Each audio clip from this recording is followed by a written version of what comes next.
Good afternoon, everyone. This is Jaren İskit, and you are watching What's New, What's News.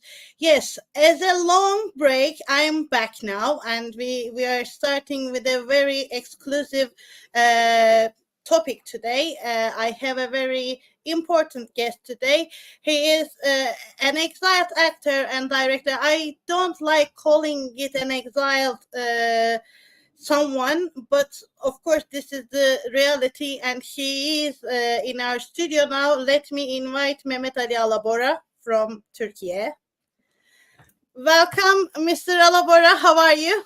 I'm fine, thank you. Thanks for joining me today. We have been trying to schedule with you an interview, and finally we now our paths come across, and you are now live with my channel. Mr. Alabora, your story is very interesting for our audience, and by the way, if someone has a question, please drop your message to our chat box so I can share your thoughts and your questions to Mr. Alabora. Your journey has begun actually in 2013 as an exiled actor and director after the Gezi Park unrest. And you were one of the biggest organized target actually. You have had smear campaigns online. Your life was on threat as well. You were threatening with pro-government supporters and everything. But can you explain us how your journey began? Because it changed very quickly, and you moved to the UK, and now you're living there more than a decade. But everyone is wondering, how is the life over there, and what's you're currently doing actually? Okay, so where do I start? Do I start how I ended up and came here, or what I do now? Let's start with how you ended up with the Gezi Park unrest, and then Okay, you can answer the other question. I wouldn't like to call it unrest. I would like to call it resistance or protests to start with. So Gezi Park protests took place in 2013 in the middle of Istanbul in Gezi Park. They wanted to take out the trees from the park, and then a lot of environmentalists and environmental activists went to the park. This was 28th of May 2013. I arrived at the park that day, the evening of that day. I was not the very first ones to go there, but among the firsts. And I was there on the 28th, I was there on the 29th, and I was there on the 30th and the 31st of May. And gradually, the police brutality increased, and the number of people who gathered in the park got bigger and bigger and bigger. By the third day, there were more than 10,000 people in the park. And I sent a tweet that day on the 30th of May. The tweet said, you can still find it, but I'll translate it to English for ease. The tweet said, "The matter is not just Gezi Park, my friend. Have you still not realized? Come, #resist Gezi Park." That was the tweet. Just after the protests got bigger, larger, and spread throughout the country, on the 1st of June, government's first reaction was that this was not an innocent environmental protest, but it was an attempted civil coup. This is the premise that the government created, which kind of went on until now, basically. And I was targeted on the 1st of June by the then Deputy Prime Minister. My tweet was used as the proof that this was a civil coup d'etat, because the matter was not just Gezi Park, the matter was to overthrow the government and create havoc in Turkey. So this premise was set after this 1st of June and was strengthened throughout the process. And in about 2 weeks, it became like this new conspiracy theory that Gezi Park protests were arranged by superpowers with their hidden agendas, using business people, artists, journalists, everyone to topple the government to stop the emergence of new Turkey. This was kind of the premise that was created. And I was one of the first ones to be targeted and put onto the pedestal, so to say. I started to get threats. A smear campaign has started, as you've just clearly mentioned, and pro-government newspaper, pro-government anchors, and then some politicians started to kind of declared me the scapegoat, the whole thing. The architect of Gezi Park protests, and the play we did called Mimino was shown as the rehearsals for the protests. And there were investigations and other stuff. There were news every day. For 3 months, I literally waited. I waited something to happen. I waited at home. But in September, I decided to leave the country, fearing for my life, and for my family's life. And so I left the country in September 2013 and went to Wales. And this is how it all started, and I didn't go back. At the moment, there's a trial which started 6 years ago. 5 people are still in jail, and others, some are also in exile, like myself. So the story still continues. Well, you were deliberately, we should underline it, you were deliberately targeted when the resistance of Gezi Park started, and still when you share your thoughts, even we are calling Türkiye as a free country, democratic country, respected to freedom of expression and everything.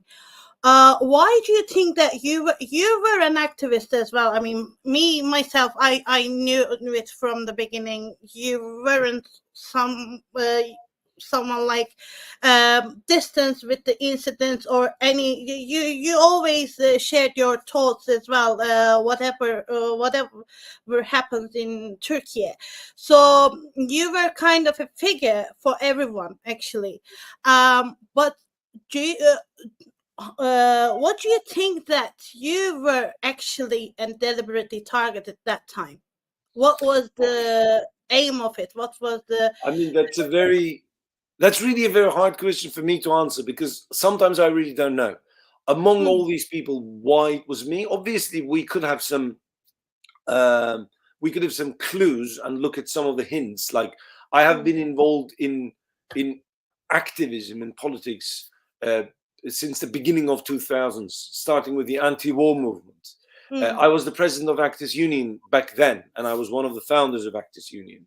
I was politically always active. I don't know, maybe I have been chosen as a scapegoat to kind of, for scaremongering, so that if you pick up like leading figures in arts or in business or in journalism, and you target them, which we've seen over the last couple of years, last decade, more than a decade, then you kind of scare people and you infuse fear in the community. Maybe that is one of the reasons, but it is really complicated. And we sometimes don't know the big game that's happening. Like, there is always this thing about conspiracy theories, all oppressive governments and all autocratic governments come up with these conspiracy theory ideas. Wherever you look in the world, whether it is Turkey or Russia or whatever autocratic country there is at the moment, you will always hear about scapegoats, plots against this incredible government, and probably this incredible man who is leading that government. You will always hear this kind of stories. And probably most of them are just made up stuff. They are part of the propaganda. But there's one thing for sure, is that there are stuff that are happening behind doors which we never learn, and which are sometimes revealed after many years, sometimes after 100 years, but we really never know what really actually happened. I think my case is one of them. That is why I really don't know 100% why I was being targeted. So I don't know about conspiracy theories, but about these hidden agendas and hidden games and plays and all that, I think it is a fact, but it is hidden to us. Well, it is kind of. We cannot clearly say, it's not crystal clear that we can say that this is the reason that you were targeted that time.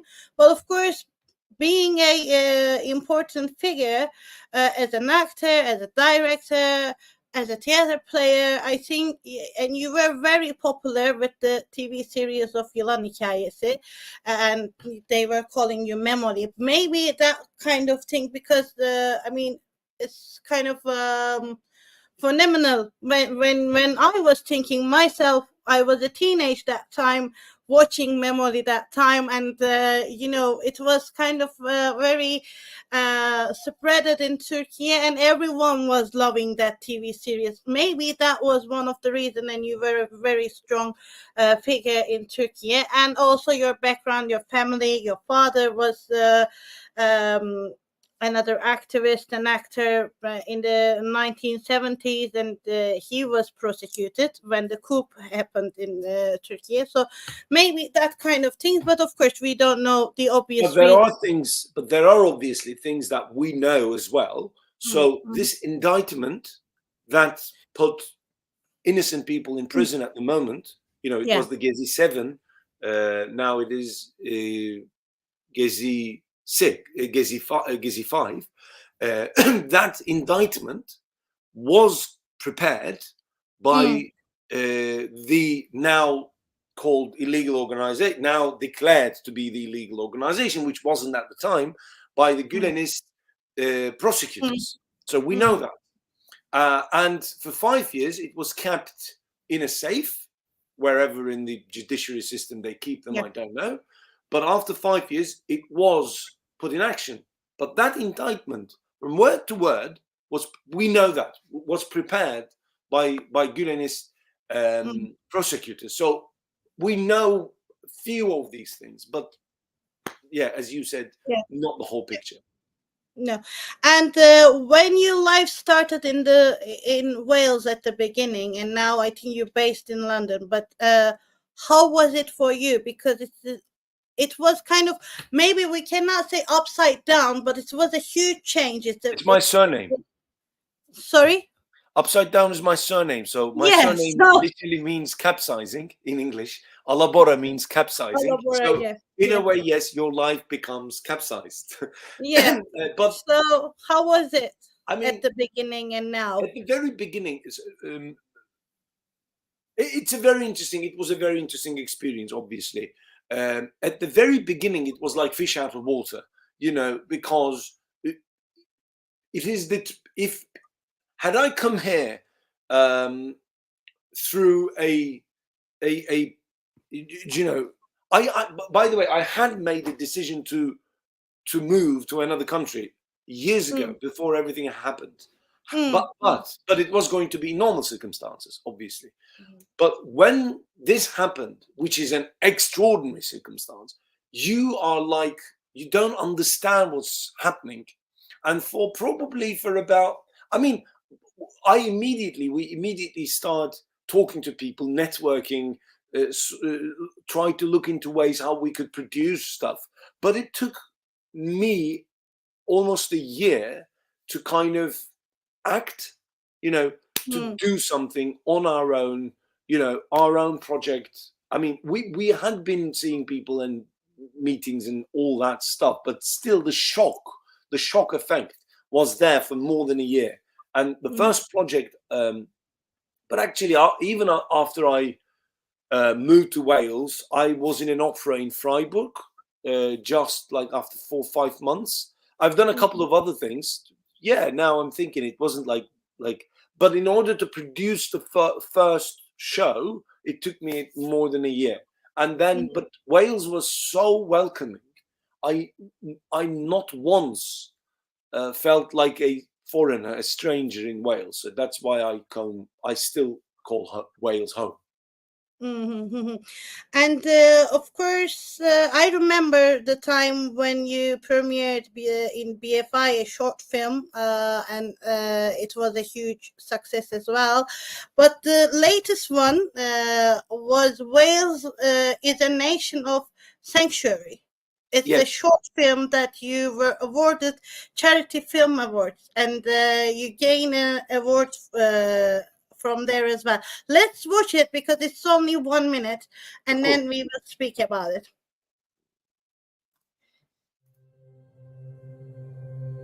The UK government is trying to introduce a new nationality and borders bill. This bill will make it harder for people to seek sanctuary from persecution and suffering. Their claims for asylum may be reassessed for removal and taken away at a moment's notice. No one wants their friend, their colleague, or their neighbour to vanish. Under the Human Rights Act, every human has the right to claim asylum, and we in Wales welcome all those who do so. We stand side by side with every refugee. No matter what the Nationality and Borders Bill says, Wales is a nation of sanctuary. Help us keep it that way. Donate today. Well, yes, it was a huge success, and now I understand why you are saying Wales is a home for you as well. Because, I mean, yes, I didn't think about that, but yes, it's a coincidence. So people who may not know the difference between the 4 countries in the UK, like England, Wales, Northern Ireland, and Scotland, Wales has got its own parliament, which is called the Senedd. It has got its own ministers. So from education to policing and from health to other issues, Wales manages its own budget and makes their own decisions. And Wales is a nation of sanctuary, unlike England. I mean, England hasn't been very welcoming for the refugees and for people who are seeking sanctuary, but Wales is. And Wales has a history of being a nation of sanctuary. And maybe why I feel Wales as home maybe because of this as well.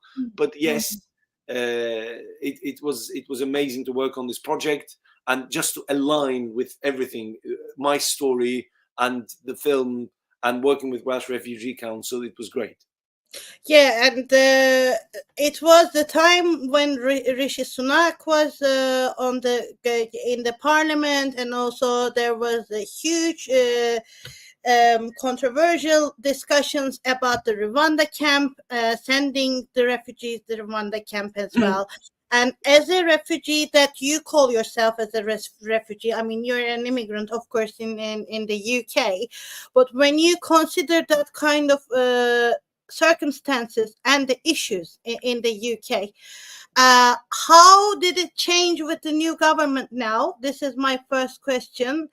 Let's start with that, and then I will ask another question. The film was made by Welsh Refugee Council, by my agency, BAC, BAK. You can check out BAC from wearebak.com. You can see all our other work. As a protest against the Nationality and Borders Bill, which Priti Patel at the time was trying to, and which kind of linked to the Rwanda stuff and everything. About calling myself a refugee. Officially, I'm not a refugee in this country. I've never sought political asylum. I come here through an agreement called the Ankara Agreement. However, when I checked out, until actually this discussion was, somebody asked me about how I feel about refugees or being a refugee, like I think in 2018 or 17, and I checked out for the first time the definition. And the definition is a person who has been forced to leave their country of origin and seek safety in another country due to a well-founded fear of persecution or serious human rights violations. This is exactly the definition for me. So I am a refugee. Like the official thing doesn't matter. the definition just fits to me perfectly. So in that sense, but I am a refugee. So that is why I kind of had that interview. When it comes to what happened after this new government came, we don't know. This government doesn't seem to be the most progressive government, and it doesn't seem to be a very welcoming government for the refugees, or for, you know, in matters like this. They may be a little bit better than the Tories, but at the moment it's almost like a new austerity plan that they are putting in place, and the latest, you know, the latest development in the parliament was kind of was a very weird one, like cutting the benefits of except the very poor, but cutting the benefits for the elderly was like a move you wouldn't expect from a Labour government. So we'll see. I mean, it's only been how many months now? Since May? Oh no, since July. Since July, sorry, since July. So it's only been 3 months, and we'll see. 3 months, yeah. Well, you supported Jeremy Corbyn that time during the election, and it was a huge impact in Turkey because of the showing the solidarity message coming from Türkiye Labour Party, and also Selahattin Demirtaş, the former president of the pro-Kurdish party. And he was sending his message from the behind bars. Of course, he has been in jail for about more than 7 years now. So, and some question came up afterwards because of your character as well. Maybe Memet Ali Alabora would be involved in the politics or represent something in the UK Parliament as well. How do you see that? And is that true that you're interested in kind of politics? Or I am always interested in politics. So if you go into BAG's website, you'll see that the agency that I lead have created a lot of political campaigns, including Turkish Workers' Party's campaign. So Turkish Workers' Party's campaign was designed by us, by our team at BAG. And recently we also helped the Wales Green Party with their campaign. So the Welsh Green Party's election campaign was also done by us. Meeting Jeremy was incredible because we've got so many mutual friends, and it was kind of a coincidence, by the way, because Erkan was here, the president of the leader of the Turkish Workers' Party, and Erkan was here, and we just met because we're friends. So I just wanted to meet Erkan, and then he said, "I'm going to see Jeremy Corbyn," and I said, "I'm coming too." And the interesting thing is, in 2002, 1st of December 2002, in the first ever anti-war rally in Turkey, we were on the same stage with Jeremy Corbyn. Oh, that's so right. It goes way back. I mean, obviously he wouldn't know me at the time or now, but I just told him about this story, and he told me another anecdote about where he was on stage in Istanbul. That was fun as well.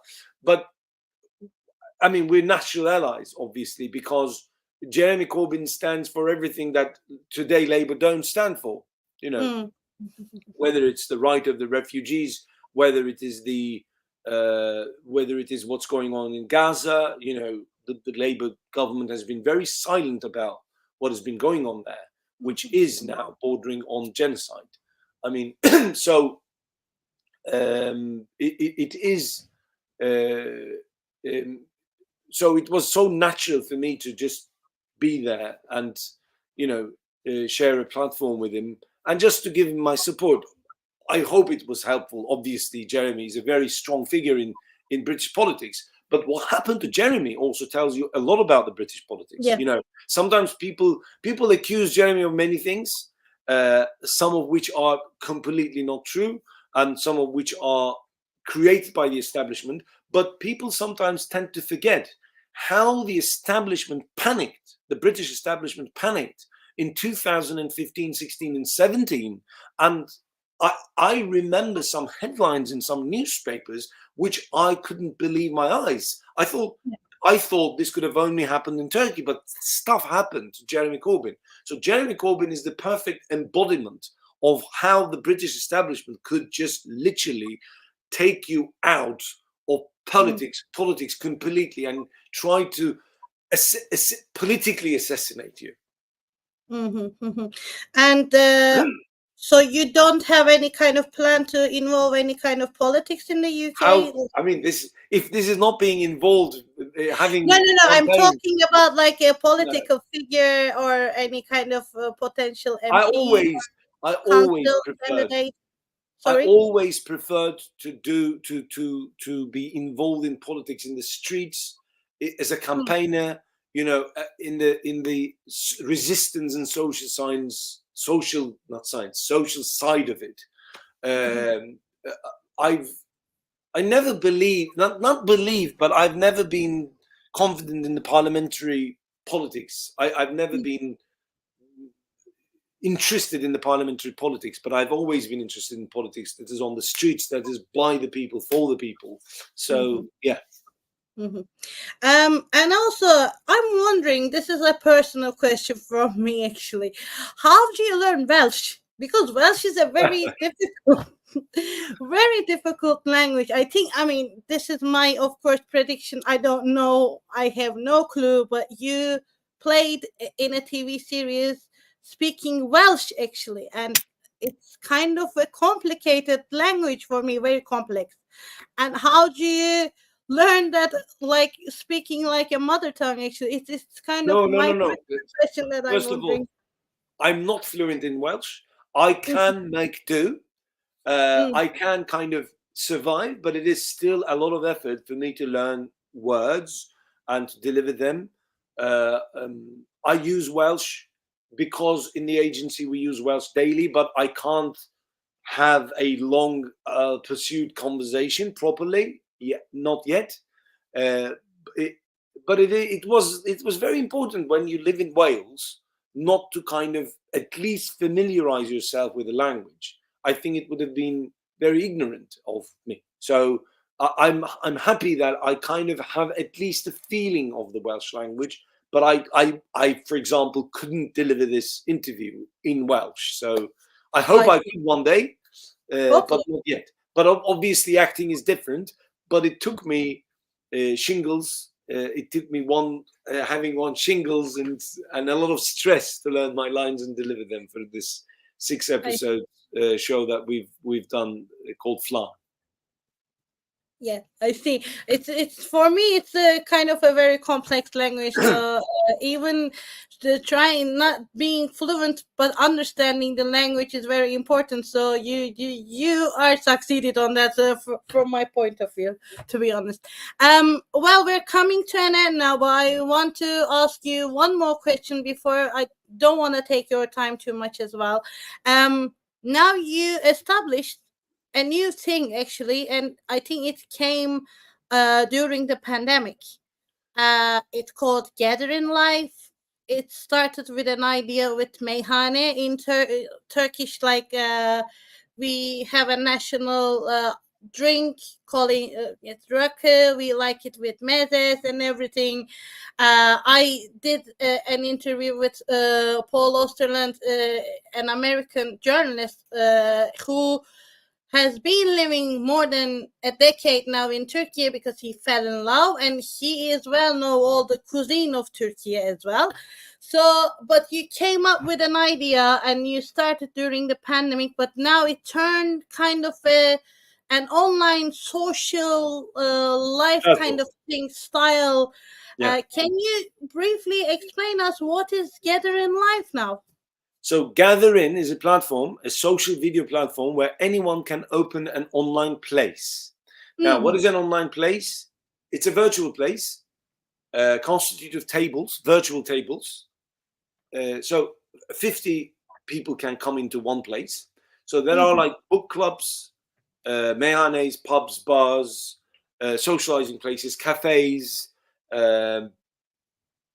workshops, cooking workshops. There is even a CV workshop at Gathering now, what happens is you open a place, an online place. An online place looks like a video conferencing session. But what is different in Gatherin is if there are 50 people, say, in your place, they don't have to be in one conversation like the rest of the platforms. People can be at tables. You see other tables. You see other tables on the screen, but you don't hear them. But you can flit from table to table. And if you want to speak to the whole crowd, you can use the stage mode and speak with the whole virtual space. So what this allows is for people to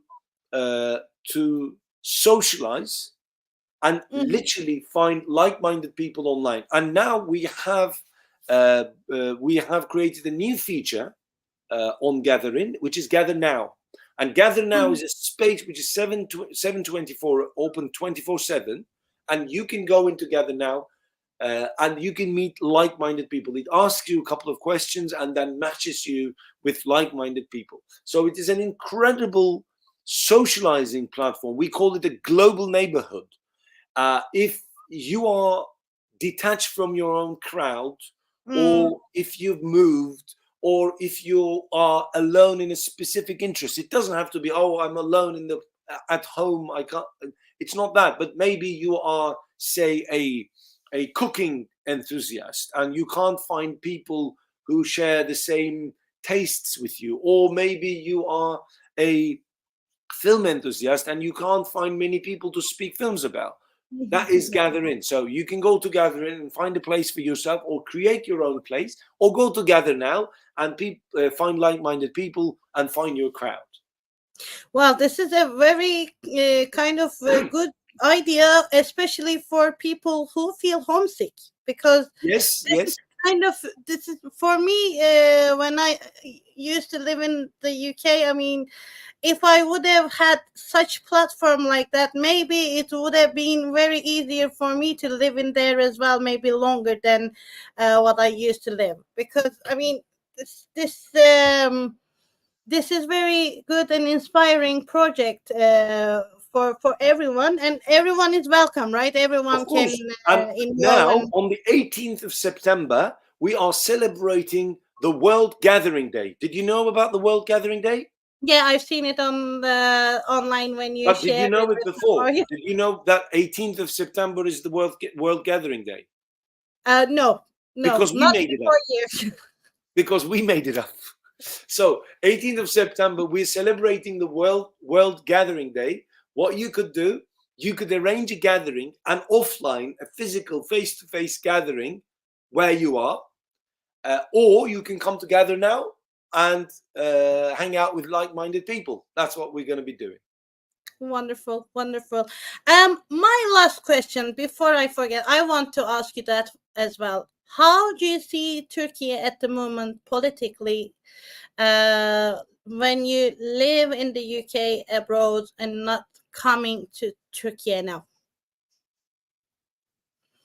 I mean, it's a huge question, I know, but briefly maybe. No, it's not a tricky question. Like, Turkey is an autocratic country, full stop. And I have kind of throughout the years, I've found one criteria for any autocratic country, where not a fully democratic country. Every country in the world has got problems, by the way. There is no like wonderful democratic country. We've been talking about Jeremy Corbyn in this country. You know, Britain is not your incredibly democratic country that you can speak about anything. It's not that, you know, or Germany or wherever. However, the bar is important. How you set the bar, right? If it's not about myself, but I found it through myself. If a country has got exiles, that country cannot claim to be a free country that is not autocratic.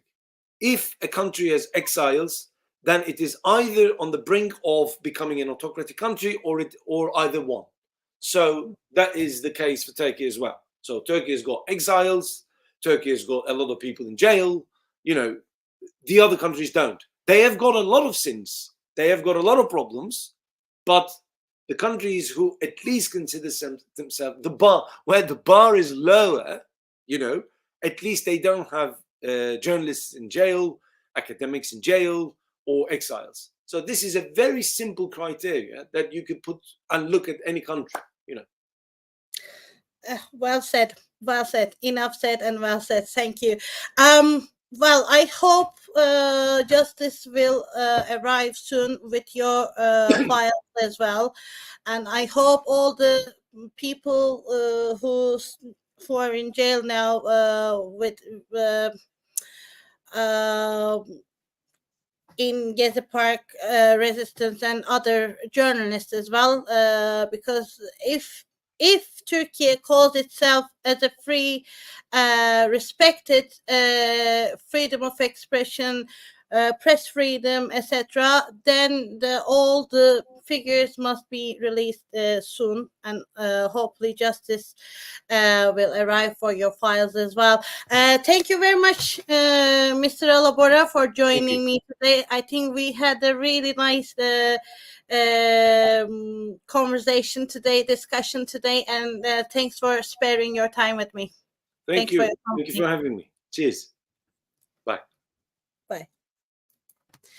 Well, yes, Turkey is not a democratic and free country when you have exiled many people and many people who are in behind bars. Of course, we cannot talk about democracy. We cannot talk about a free country.